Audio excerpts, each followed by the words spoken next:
Si tú tienes una buena vista, una buena visión 20/20 y estás en total oscuridad, los ojos humanos todavía pueden ver la luz de una sola vela,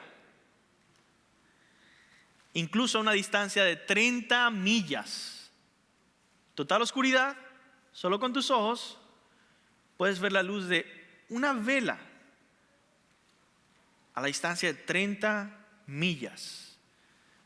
Ahora, eso nos lleva a preguntar, ¿hasta dónde? ¿Hasta dónde puede ver el ojo humano? ¿Hasta qué distancia?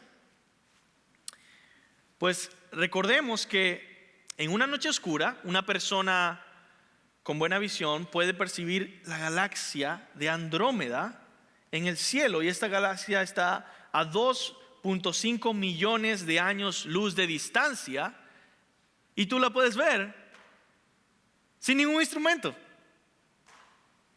2.5 millones de años luz de distancia. ¿Qué tan lejos puede ver el ojo humano? Ahora, ¿cómo puede ser que podemos ver tanta distancia sin el uso de instrumentos? Es porque en la más densa oscuridad, incluso la luz más pequeña brilla.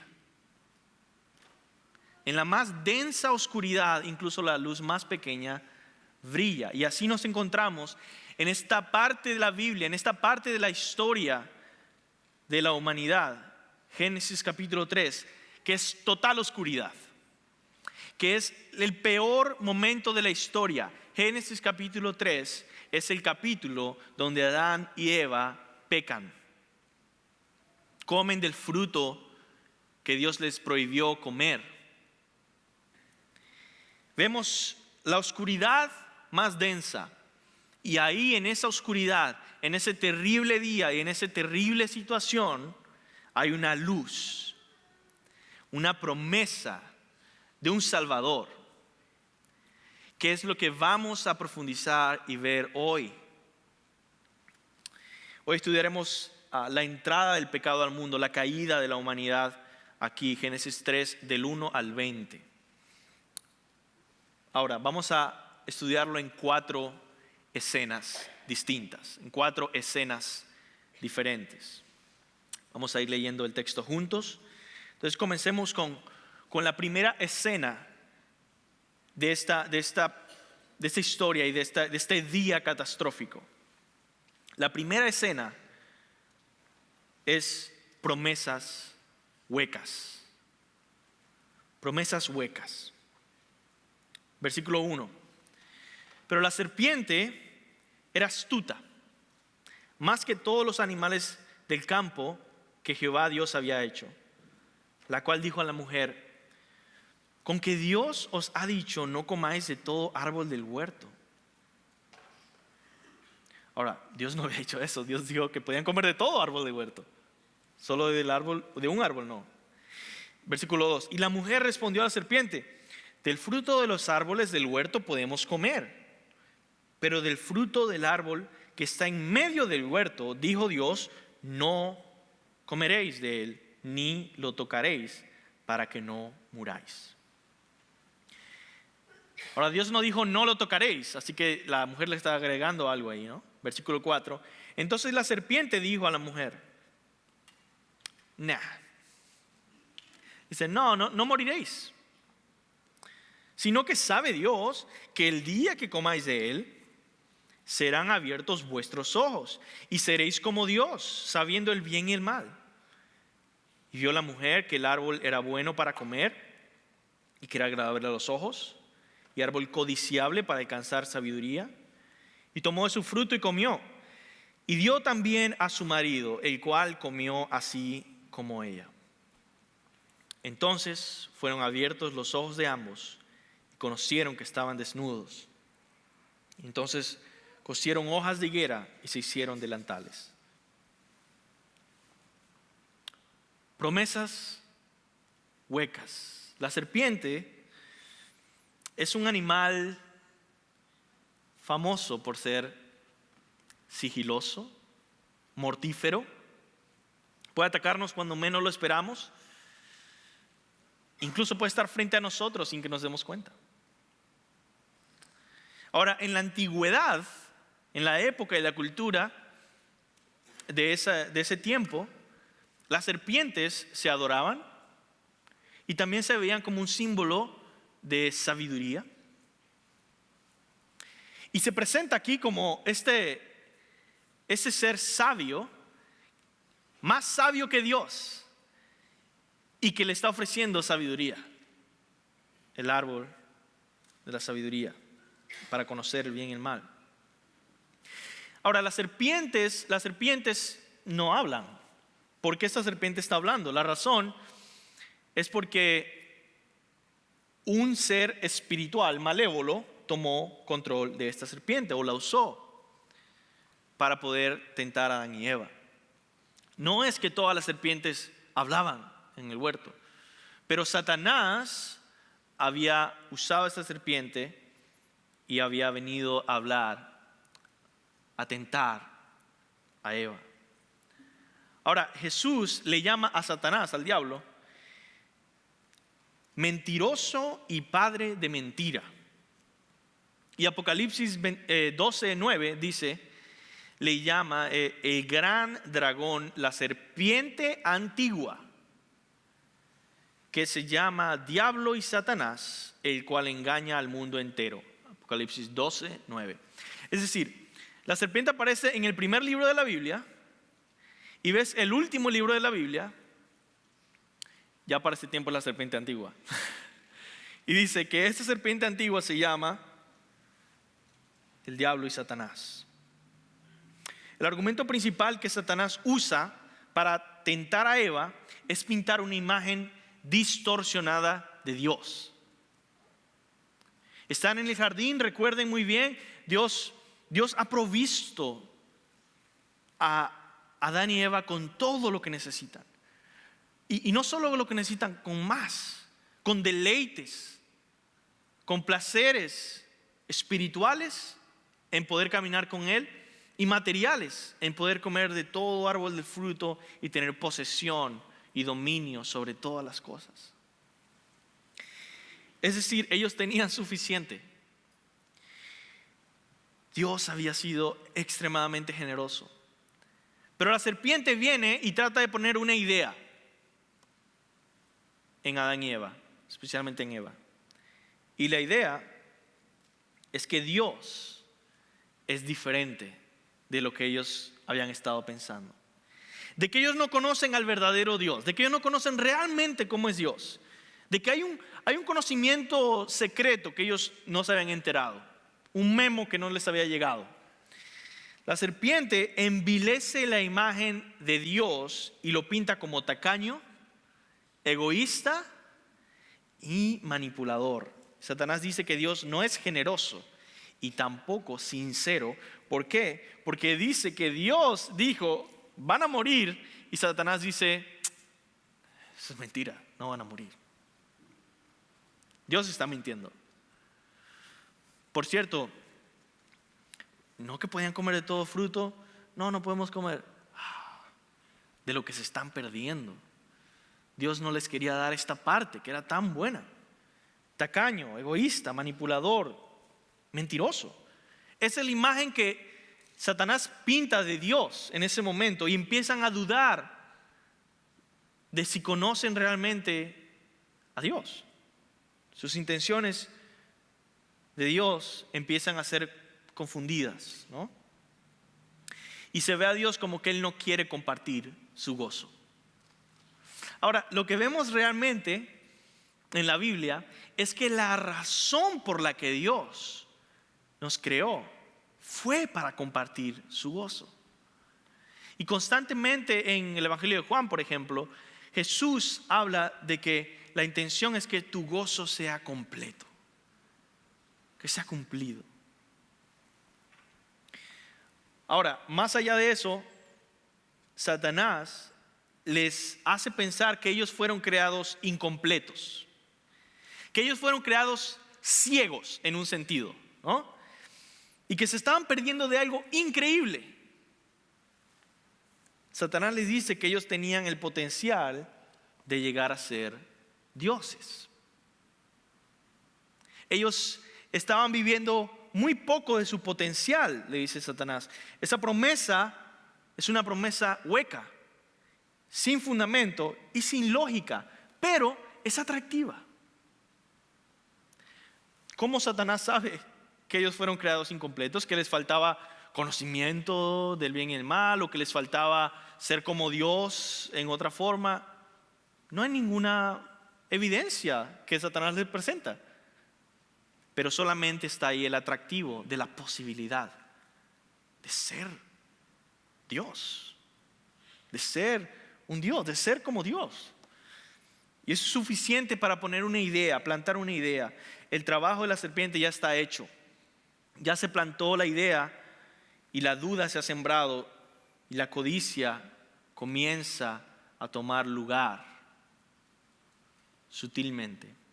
Comienza a recordar uno y a ver otra vez el árbol. ¿Cómo sería volverse un Dios? ¿Qué cosas haría?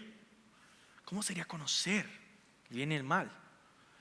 ¿Cómo sería probar el fruto prohibido? Ahora solo queda contemplar el fruto. Y la Biblia dice que Eva lo contempla y lo ve y ve que es atractivo y bueno. Ahora, hay dos lecciones claves que puedes llevarte una lección clave que puedes llevarte en esta escena. Y es que el poder del pecado está en su falsa promesa de gozo.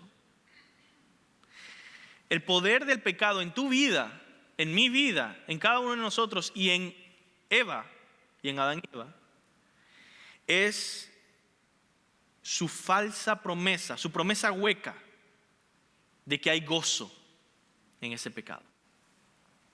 Ese es el atractivo. Cuando ves que quizá al tomar este camino de corrupción en tu trabajo, mira, quizá no te van a agarrar y con eso quizá puedes comprar unos aparatos más novedosos. El último iPhone, quizá la televisión, quizá comprar otra casa, quizá un carro mejor. Empieza a prometerte cosas huecas, porque nadie te asegura eso. Nadie te va a descubrir en esta corrupción. Promesas huecas para atraerte. Te lleva y te dice, mira, adultera, mira a esta mujer. Nadie los va a descubrir. Y mira, qué bien va a ser poder estar con esta persona. Promesas huecas. Es una falsa promesa de gozo que atrae y te lleva hacia la destrucción. Ahora, esa es la segunda escena que vamos a ver, porque la historia continúa. Satanás se va, sembró la duda y ahora venimos a la segunda escena, la vergüenza expuesta. Y dice versículo 8, y oyeron la voz de Jehová Dios que se paseaba en el huerto al aire del día. Y el hombre y su mujer se escondieron de la presencia de Jehová entre los árboles del huerto. Mas Jehová Dios llamó al hombre y le dijo, ¿dónde estás tú? Y él respondió, oí tu voz en el huerto y tuve miedo, porque estaba desnudo y me escondí. Y Dios le dijo, ¿quién te enseñó que estabas desnudo? ¿Has comido del árbol que yo te mandé que no comieses? Y el hombre respondió a la mujer, la mujer que me diste por compañera me dio del árbol y yo comí. Entonces Dios dijo a la mujer, ¿qué es lo que has hecho? Y dijo la mujer, la serpiente me engañó y comí. Nosotros hemos leído esta porción de la Biblia muchas veces, La hemos escuchado en películas a veces, la hemos escuchado de diferentes formas. Quizá la hemos mencionado en predicaciones. Y quizá, mis hermanos, nos ha faltado sostener la historia y ver cómo se hubiera sentido el haber sido Adán y Eva después de pecar. No existe una sombra más oscura, unas lágrimas más tristes, o un suceso más catastrófico que esto que sucedió en este momento en el jardín del Edén. ¿Por qué digo esto? Porque nada de lo que ha pasado se compara a la catástrofe que sucedió en este momento. Ahora, algunos quizá piensan que se siente algo parecido a perder algo de valor. Quizá perder un automóvil por causa de un accidente, o perder tu trabajo, o peor, perder tu pareja o tu esposo. Quizá algunos sepan de pérdidas desgarradoras y difíciles, como perder un embarazo, o perder una madre o un padre que era cercano. Pero nadie sabe lo que duele perder el paraíso. La razón por la que nos dolemos cuando perdemos algo que valoramos es porque eso nos daba gozo y nos llenaba. Pero cuán imperfecto es ese gozo en comparación al gozo perfecto que había en el paraíso con Dios. Si tú eres un cristiano que realmente amas a Dios con todo tu corazón, quizá puedes empezar a pensar cómo será ese dolor si hoy te quitaran a Dios y tú jamás pudieras volver a estar con Él, ni hablarle, ni disfrutarle, ni adorarle. Pero no podemos ni siquiera comenzar a pensar en ese dolor, porque nunca en nuestras vidas hemos experimentado un gozo y una plenitud tan perfecta como la experimentaron Adán y Eva antes del pecado con Dios en Edén. Y eso fue lo que perdieron.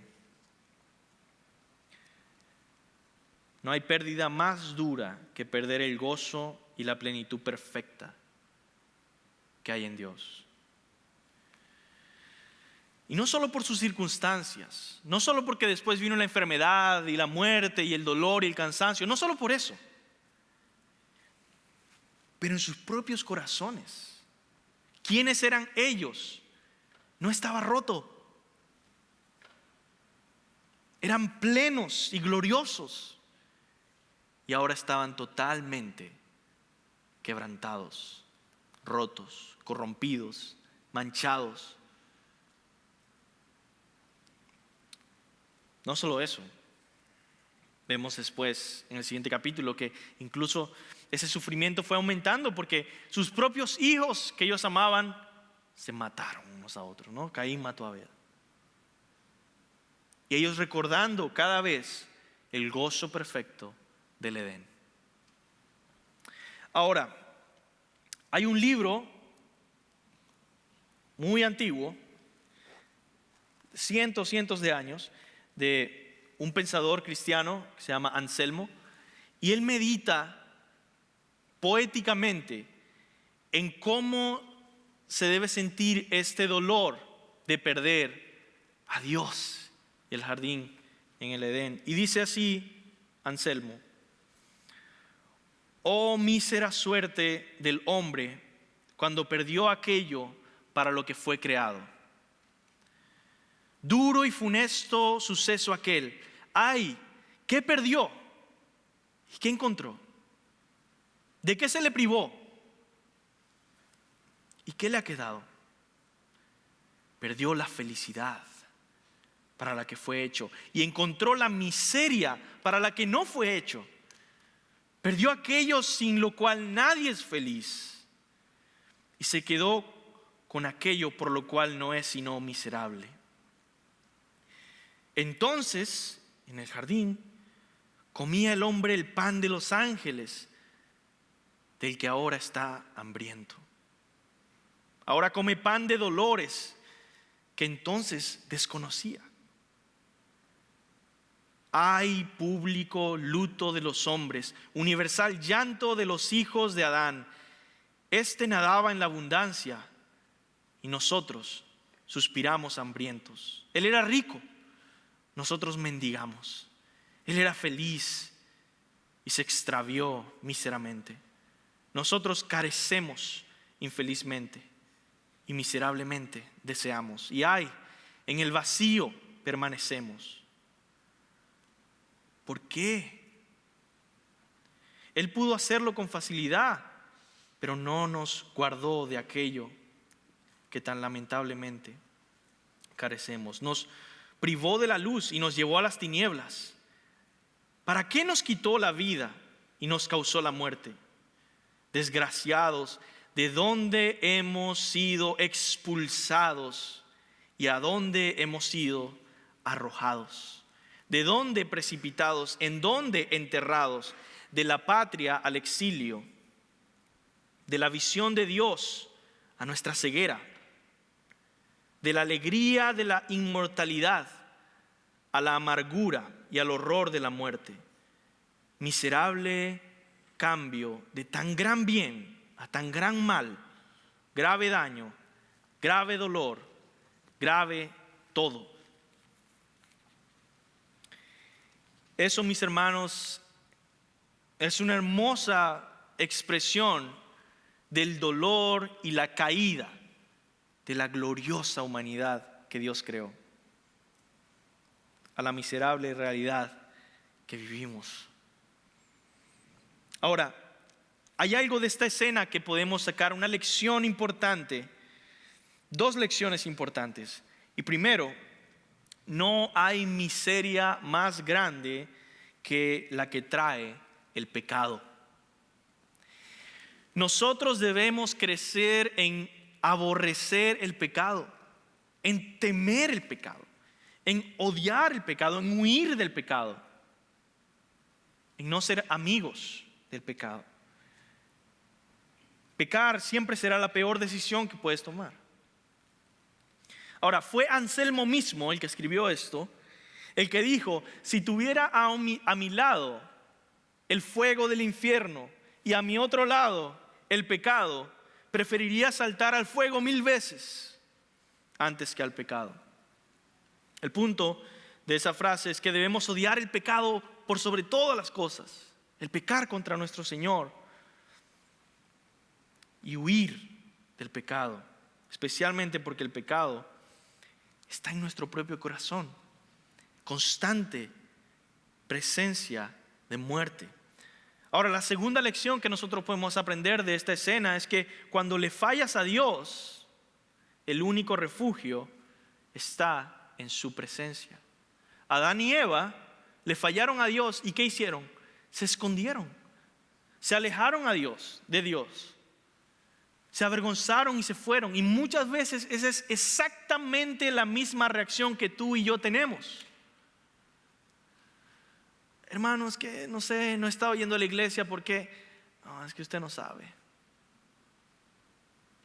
Es que pequé y me siento mal y me siento avergonzado y yo no voy a la iglesia. O no, ya no estoy leyendo la Biblia porque ¿cómo me atrevo yo a leer la Biblia si yo pequé contra Dios?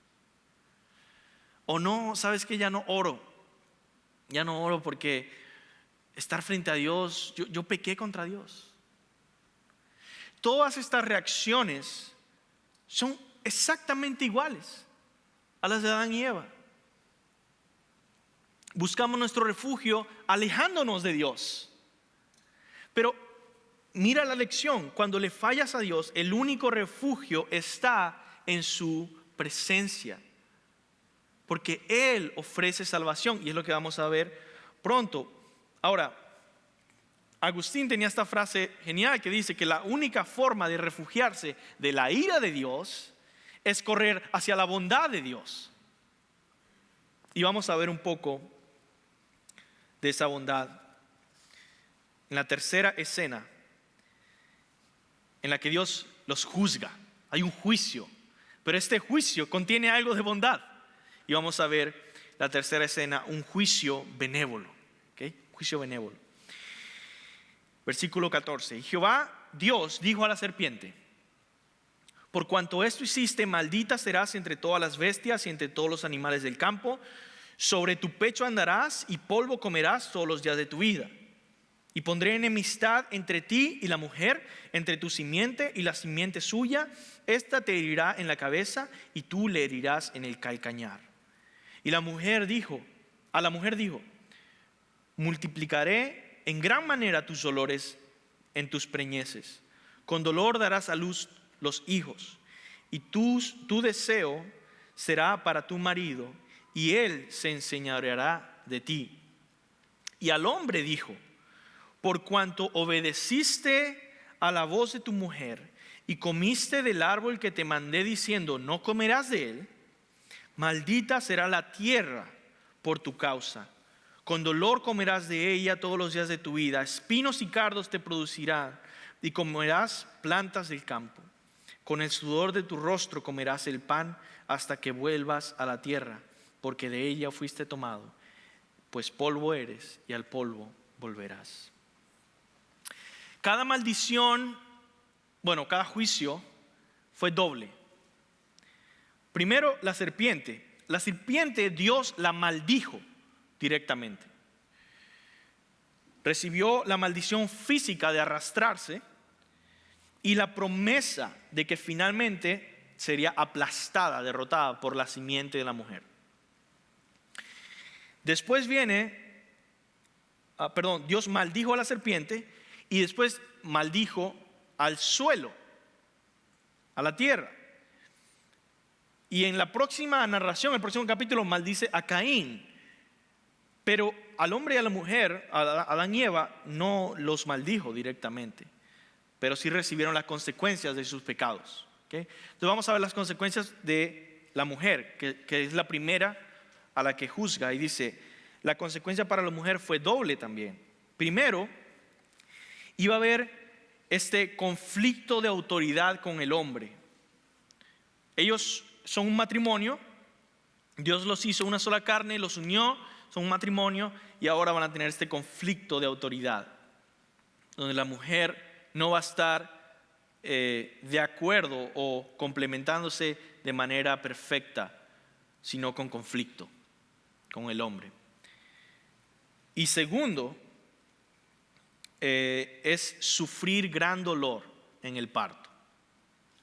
Y ahora vemos a Adán. Adán también tiene dos consecuencias de pecar. Primero, su castigo fue que trabajaría con fatiga y con frustración. Si tú te pones a pensar, ¿por qué a mí me frustra tanto trabajar? Me cuesta tanto levantarme y querer trabajar otro día. Es por el pecado. Es porque hubo un día en que estamos estudiando el día de hoy, en el que el pecado entró y las consecuencias universales son las que nosotros experimentamos: la muerte, el sufrimiento, la enfermedad o la frustración al trabajar. Y lo segundo del hombre es que volvería al polvo, es decir, moriría físicamente. Entonces le dice que tendrá dificultad en trabajar y que iba a morir físicamente. Ahora, recordemos que el juicio de Dios con la humanidad no fue tan severo como pudo ser. ¿Recuerdan lo que Dios les había dicho? El día que comas de este fruto morirás. Ahora pregunta, ¿vivieron otro día? Sí. Muchos años, por cierto, si lees Génesis, muchos años, aunque sí murieron después. Vamos a ver la bondad de Dios en estos juicios. Dios promete un Salvador. Cuando maldice a la serpiente, promete un Salvador que destruirá a la serpiente, un Salvador para Adán y Eva, para la humanidad.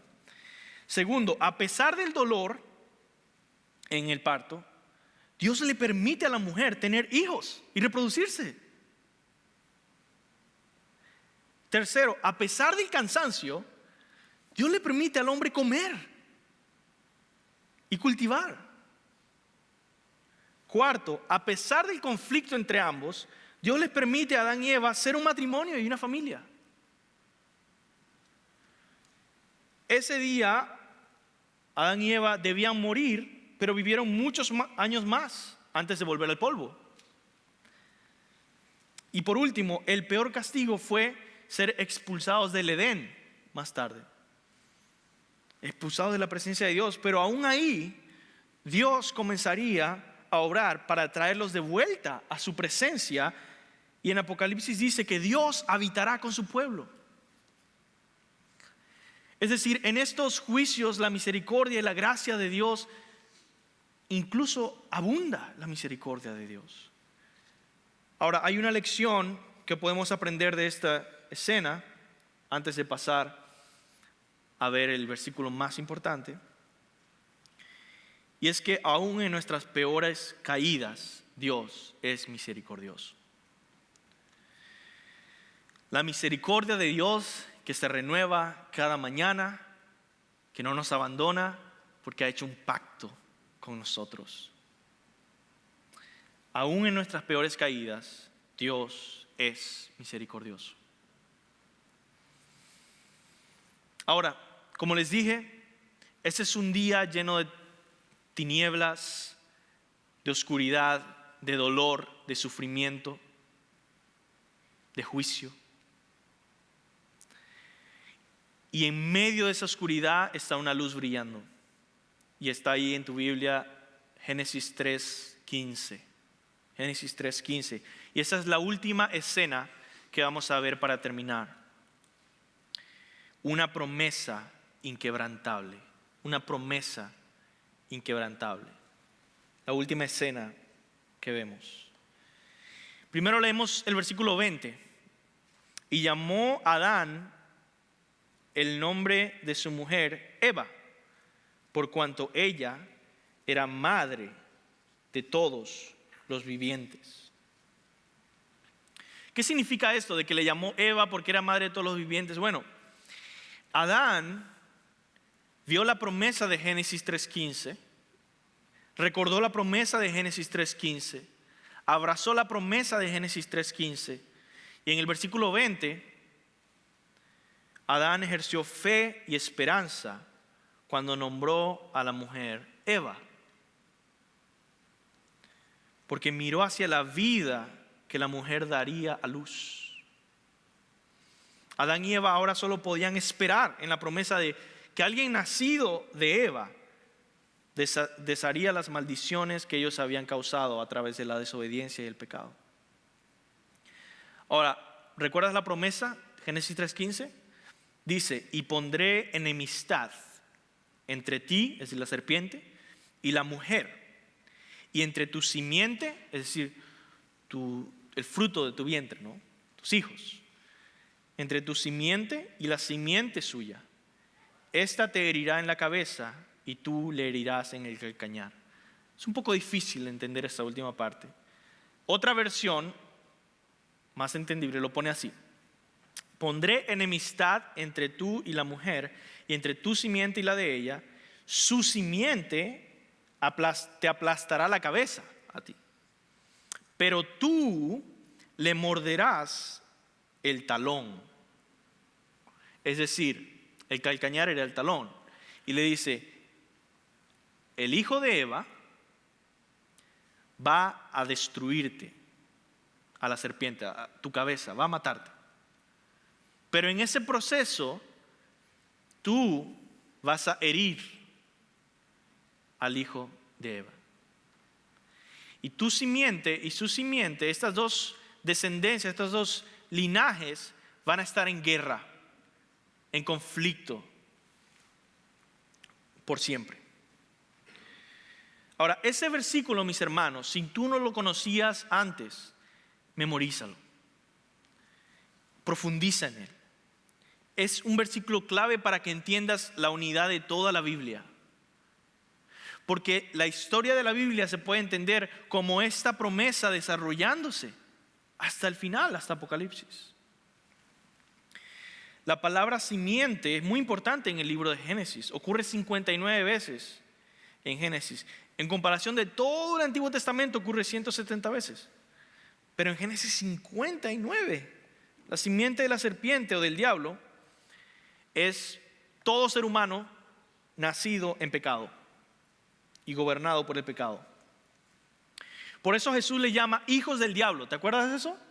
Le llama hijos del diablo a los judíos que se estaban oponiendo a él. Ellos eran la simiente de la serpiente, buscando destruir la simiente de la mujer. Por cierto, lo crucificaron. No solo esto, mataron a tantos profetas. Jerusalén, Jerusalén, tú que matas a los profetas. Es toda la historia de la Biblia desarrollándose en este conflicto entre el linaje de la serpiente y el linaje de la mujer. La simiente de la mujer es el linaje de hombres y mujeres de fe que adoran a Dios, al Dios verdadero, y por medio de los cuales vendría el Mesías, el linaje de donde vino Jesús. En última instancia, la simiente de la mujer se hace concreta en Jesucristo. Él es la simiente de la mujer que vencería a Satanás. Ahora, déjame en unos minutos llevarte por toda la simiente de la mujer, por todo el linaje, desde el comienzo, el linaje de la mujer, hasta llegar a Jesucristo, el que iba a vencer a la serpiente. Todo comienza con los primeros hijos de Adán y Eva. ¿Quiénes son? Caín y Abel. Abel, simiente de la mujer, Caín de la serpiente. Es decir, espiritualmente estaba en servicio de Satanás, aunque no lo supiera, pero había en conflicto. ¿Qué pasó? Caín mató a Abel. Había esta enemistad. Y uno dice, bueno, hasta aquí llegó la promesa. Una generación. Dios me prometió que por medio de mi simiente iba a venir el Salvador que destruiría a la serpiente, pero mira, el linaje de la serpiente ya lo mató. Caín mató a Abel, ya no va a seguir el linaje. Pero ¿qué pasa? Dios proveyó luego otro hijo. ¿Cómo se llama? Set. Set continúa el linaje de la mujer que Dios había prometido, el linaje que traería a Jesucristo. Ahora, ¿cómo uno sabe esto? ¿Cómo uno sabe cuál hijo es del linaje o cuál no? Bueno, la Biblia nos lo dice, por eso lo sabemos. Si ven en Génesis 4:25, Eva dijo que estaba agradecida con Dios porque dice, me ha sustituido otro hijo en lugar de Abel, a quien mató Caín. La simiente de Caín se sigue en los siguientes capítulos de Génesis y termina con asesinos como Lamec. Se va corrompiendo más y más. Pero la simiente de Seth avanza también. Los dos linajes van avanzando. Y son gente que está devota a Dios, que tiene fe en Dios. Y llega hasta hombres famosos que van a reconocer como Enoc, ¿verdad? Viene del linaje de Seth. Matusalén, otro nombre famoso, viene del linaje de Seth. Piadosos. Y luego Noé, que se dice que era hombre justo. Todos ellos tienen pecado, por cierto, pecan, pero vienen del linaje de la mujer. Y Dios hizo un pacto eterno con Noé. Mientras que la simiente de Caín terminó en Lamec, que era un asesino y se gozaba de matar. Ahora, de los hijos de Noé, vamos siguiendo, ¿verdad? Seth, Enoc, Matusalén, Noé. Luego de Noé, él tiene hijos y llegamos a Taré. Y Taré era padre de Abraham. Y Dios hizo un pacto con Abraham y le dijo que por medio de su simiente, es decir, por medio de sus hijos, por medio de él bendeciría a todas las naciones. Otra vez hablando de ese linaje. No es un nuevo pacto, es la continuación de este linaje, de este pacto que culmina en Jesucristo. Ahora, de su simiente vendría la bendición a las naciones. De Abraham vinieron Isaac, pero Isaac no fue su único hijo, ¿recuerdan? Es contrastado con Ismael, que no fue aceptado como hijo de la promesa. Y luego Isaac tuvo a Jacob, pero no solo Jacob, sino que está contrastado con Esaú. Ahora, todos sabemos qué pasa con Esaú y con Jacob. Esaú quiere matar a Jacob. Casi toda la historia es Esaú buscando matar a Jacob. Jacob es llamado Israel y Jacob tiene 12 hijos. De los más importantes, el linaje de la mujer viene a ser José. De hecho, esto es claro desde el principio. José tiene estos sueños, ¿no? En el que él es el principal y todos los demás hermanos están postrándose. Y por eso lo odian a José. Como la serpiente, odiando y queriendo matar a José. Judá lo protege, ¿no? Y Rubén, y entonces no lo mataron, pero quieren matarlo. Y luego continúa y José tiene estos dos hijos, Efraín y Manasés. Ahora, Efraín y Manasés no terminan siendo las figuras tan centrales. ¿Por qué es esto? ¿Por qué es que de las tribus de Israel, las que más recordamos conectados con Jesucristo, cuál es? La tribu de Judá. ¿Por qué? Si era Efraín y Manasés los hijos de José. Bueno, por problemas futuros, Efraín fue luego rechazado y Judá se volvió el linaje real por el cual vendría el Mesías de la tribu de Judá. De la tribu de Judá salió David, el rey. La Biblia continúa todo este linaje y llegamos al capítulo 1 de Mateo, primer libro que ves ahí en el Nuevo Testamento, y menciona la genealogía, el linaje desde Adán, para comprobar que en verdad este Jesucristo es la simiente de la mujer. Mateo 1 del 1 al 17. Ahora, el apóstol Pablo, para ir terminando, el apóstol Pablo, atándolo con la promesa que Dios hizo a Abraham, explica esto. Gálatas 3:16. ¿Recuerdan Juan 3:16? Bueno, Gálatas 3:16, clave. Dice así: ahora bien, a Abraham fueron hechas las promesas y a su simiente. No dice y a las simientes como si hablase de muchos, sino como de uno, y a tu simiente, la cual es Cristo. La conclusión de esa historia de salvación aún la esperamos con ansias. Se nos dice en Apocalipsis que la serpiente es Satanás, llamado diablo, el dragón que busca destruir a la simiente de la mujer. Pero el Mesías tendrá victoria final sobre la serpiente. La victoria de Jesucristo ya comenzó en la cruz y esperemos que culmine en su venida para destruir totalmente a la serpiente antigua. Una lección que podemos sacar de esta escena, además de que debemos leer más nuestra Biblia, es que si eres cristiano, tú fuiste creado para ser rescatado. Y eso es increíble, ¿no? Porque no estamos hablando de que de repente a Dios se le ocurrió en un momento, voy a enviar a mi hijo. Esto es algo que desde antes de la fundación del mundo Dios tenía planeado. Y sí, a los cristianos se les llama hijos de Abraham, la simiente de Abraham, por fe. Y somos nueva creación en Cristo Jesús, pertenecientes al segundo Adán, que es Jesús. Si tú eres un creyente, tú eres parte de la simiente de la mujer, de la promesa. E incluso por medio de ti, el Señor está derrotando a Satanás. por medio de su reino, que te incluye a ti y a todos los cristianos. Ponte a pensar en esto y adora al Señor, porque si tú eres cristiano, Él te creó para ser rescatado, para mostrar las riquezas gloriosas de su gracia en tu vida. Él ha hecho esto desde el principio para rescatarte a ti, para amarte a ti. En conclusión,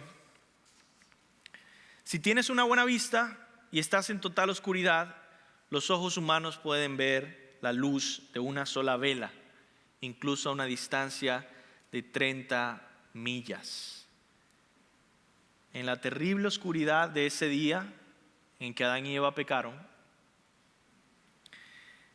vemos una luz, una promesa que brinda esperanza de salvación, un anuncio de que Dios salvará a su pueblo de sus pecados a través de la simiente de la mujer. Jesús es esa luz en medio de la oscuridad.